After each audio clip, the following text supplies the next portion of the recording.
So I'm actually going to cut a very small piece from here to show you. Can you zoom in, please? So if you see, there are two surfaces. This is more spongy. You'll see it in your own sample, and this is more tough. So which surface do you think should be on top and this one should be below?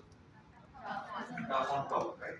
Yeah. So tough is, this is the tough one, this is on top, and this is the one below. And this is the kind of thickness that you have.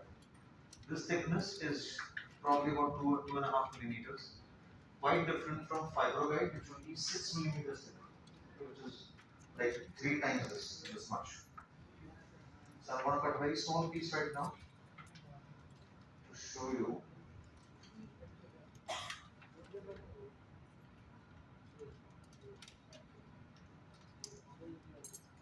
Okay, so I've cut this much.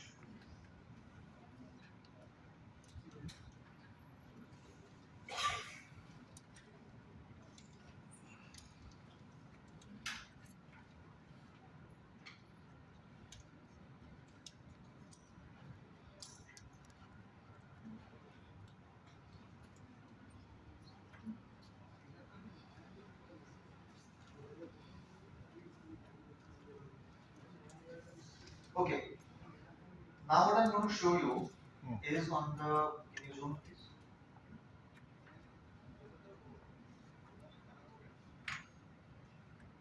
Zoom in more.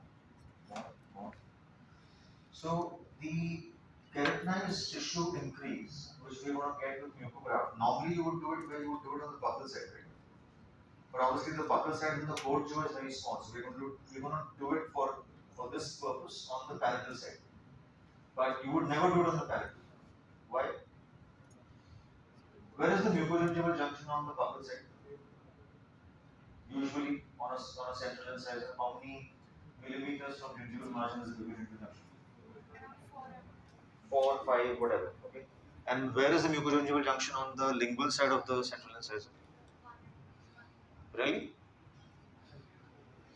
Where is it?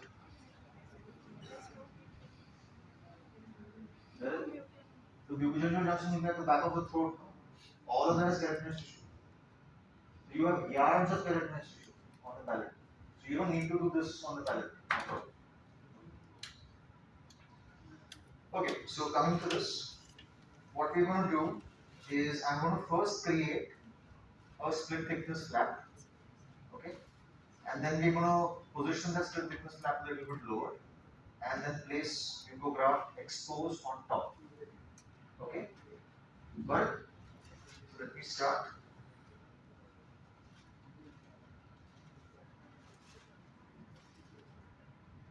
And I'm intentionally creating like a large area so you can all see.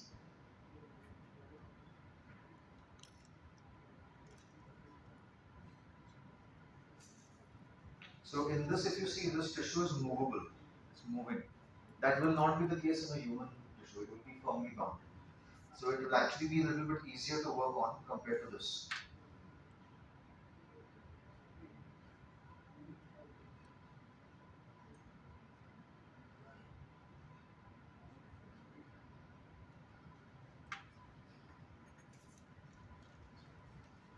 So we are creating 2 incisions here.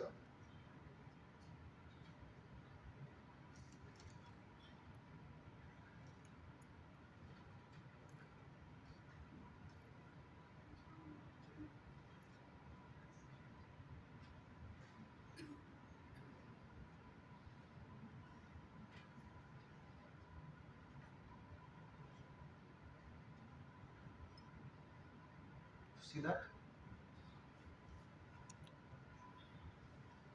And your entire incision has to be based on your blade, okay? You cannot use your periosteal at all because then it becomes a full thickness, right?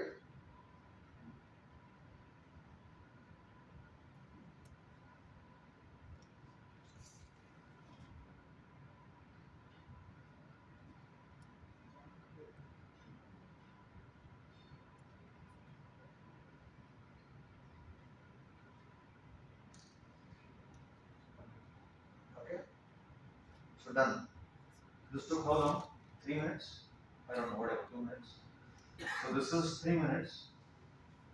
Harvesting or cutting that piece is another 2 minutes. The remaining